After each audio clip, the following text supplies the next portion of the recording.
O ser humano é corrompido. Nós somos uma espécie corrompida. Temos muita maldade entre nós, conosco mesmo ou com outros. Nós fazemos muitas coisas erradas. Nós temos uma inclinação natural ao erro. Parece que a gente foi feito com o potencial do mal. De acordo com a Bíblia, lá em Gênesis, no início da criação, o ser humano não tinha o potencial maligno, só tinha o potencial benigno. Quando Adão e Eva comeu do fruto, despertou no ser humano o potencial maligno que nós conhecemos hoje, que nós vivemos hoje. Desbloqueou na gente a possibilidade de fazer maldades. O conhecimento do mal nos atingiu e nos contaminou, tornou a nossa genética corrompida, transformou o nosso corpo e a nossa mente com o potencial para o mal, com a capacidade de fazer o mal. Todos nós, sem exceção, sem nenhuma exceção, todos nós temos o mal dentro de nós. A maldade faz parte da nossa natureza. A nossa natureza absorveu essa maldade. E, portanto, diante do Criador dos céus e da terra, que é perfeito e justo, cabe ao Senhor nos julgar. Porque nós somos pecadores, somos pecaminosos. Nós fazemos o mal e Deus é justo. E nós estamos aqui convivendo na mesma realidade que o justo juiz.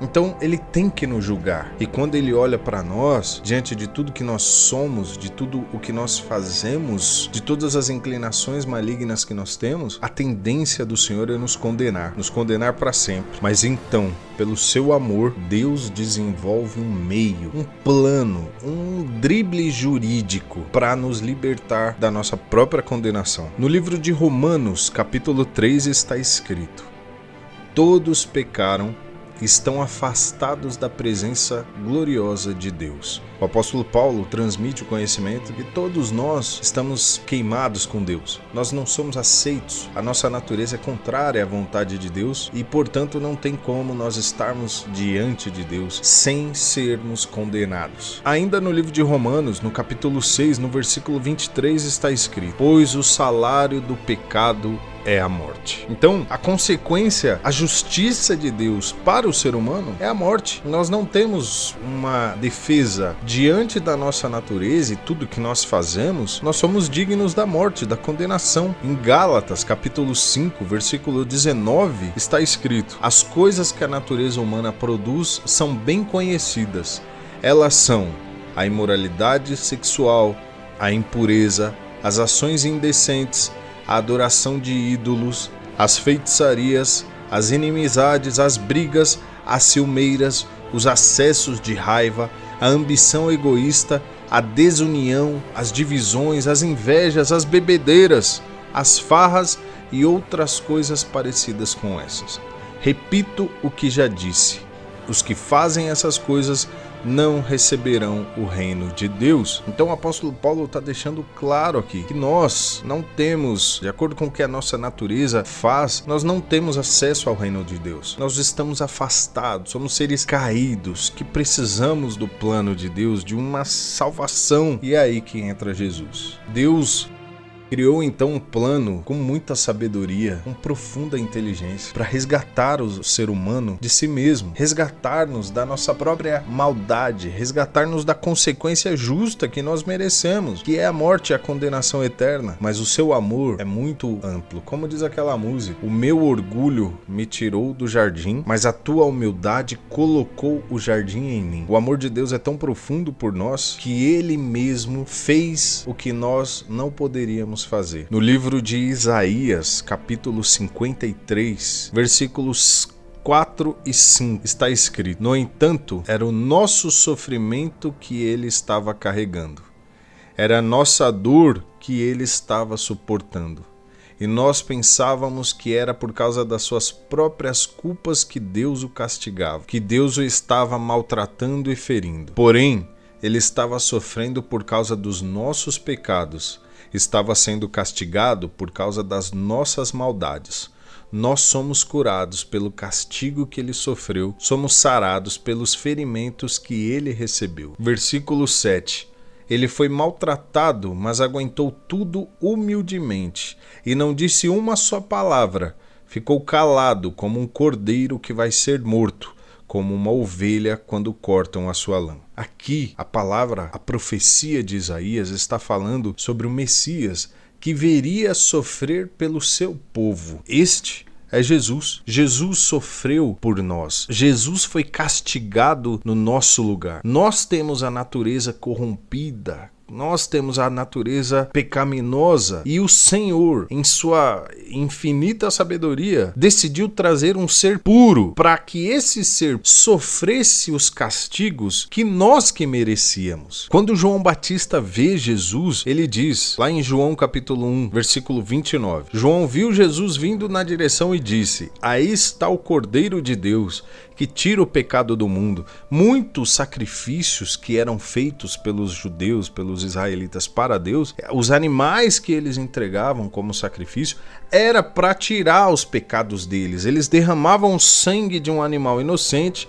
para que aquele animal pagasse a consequência, a dívida por ter ofendido a Deus, cometido pecados contra Deus. E quando João Batista vê Jesus, ele fala: eis o Cordeiro de Deus, ou seja, aquele que é inocente e vai pagar o preço para que nossos pecados sejam perdoados. Ele paga a dívida que nós temos. O plano de Deus era enviar o Senhor Jesus puro, imaculado, santo, para que o seu sacrifício cobrisse as nossas dívidas, os nossos pecados com Deus. Nós temos a natureza corrompida, nós temos a natureza inclinada para fazer o mal. Não Jesus. Jesus era inocente, Jesus era o Filho de Deus puro, ele tinha a divindade dentro dele, a inclinação para o bem, ele foi gerado pelo Espírito de Deus. Então Jesus era santo, mas Jesus sofreu um castigo. Mesmo ele sendo santo, mesmo ele não tendo cometido pecados, ele foi afligido e morto. Mas nós acabamos de ler em Romanos que o salário do pecado é a morte. Como que Jesus morreu então, se ele nunca pecou? O salário do pecado é a morte. Jesus nunca pecou. Essa,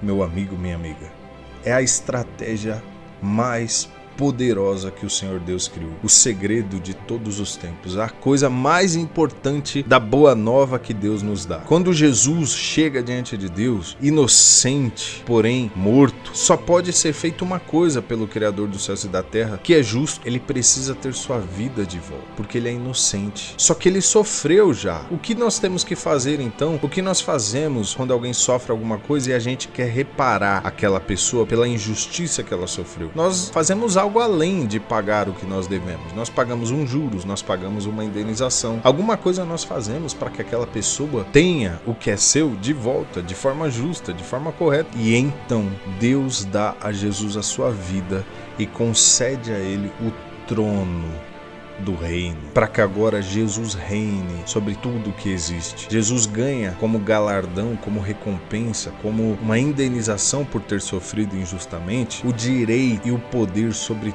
tudo o que existe. Jesus se torna o Senhor dos senhores, o Rei sobre toda a existência. No livro de João, no capítulo 1, no versículo 12, está escrito: porém alguns creram nele e o receberam. A estes ele deu o direito de se tornarem filhos de Deus. Essa é a grande missão de Jesus. Como Senhor e Rei que agora governa, ele concede aos que creem nele, aos que recebem ele, ele concede o poder de se tornarem, de serem aceitos como filhos de Deus. Independente de quem você seja, independente do mal que você faz ou fez, independente do seu histórico, se você crer em Jesus Cristo, o Senhor concede, pelo poder e autoridade que ele recebeu de Deus, como Rei dos Reis, ele concede a você o direito de ser filho de Deus. Agora Deus olha para você e por mais que a sua natureza seja condenável, que mereça o inferno, que mereça ser condenado à morte, ainda que Deus olhe para você dessa forma, quando ele olha para você e você creu em Jesus, você aceitou Jesus, Jesus com a autoridade que ele tem, ele coloca uma chancela em você, ele coloca uma marca em você. Opa,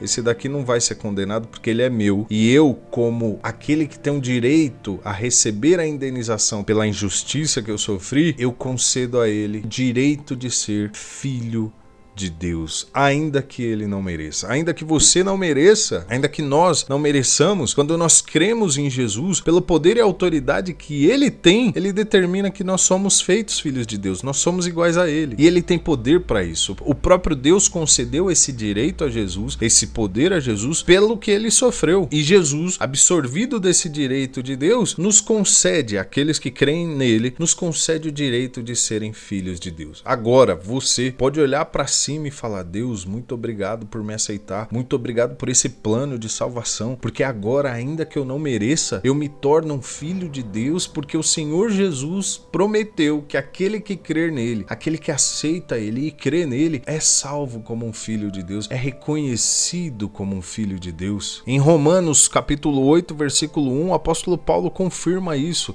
Ele diz: agora já não existe nenhuma condenação para as pessoas que estão unidas com Cristo Jesus, porque elas estão aceitas por Deus, elas foram feitas filhas de Deus. Hebreus capítulo 2, versículo 11 está escrito: Jesus purifica as pessoas dos seus pecados e todos, tanto ele como os que são purificados, têm o mesmo Pai. É por isso que Jesus não se envergonha de chamá-los de irmãos. Nós, os que cremos em Jesus Cristo, somos transformados em irmãos do Senhor. Por isso que o Espírito que habita em nós, no nosso coração, nos convence a chamar Deus de Pai.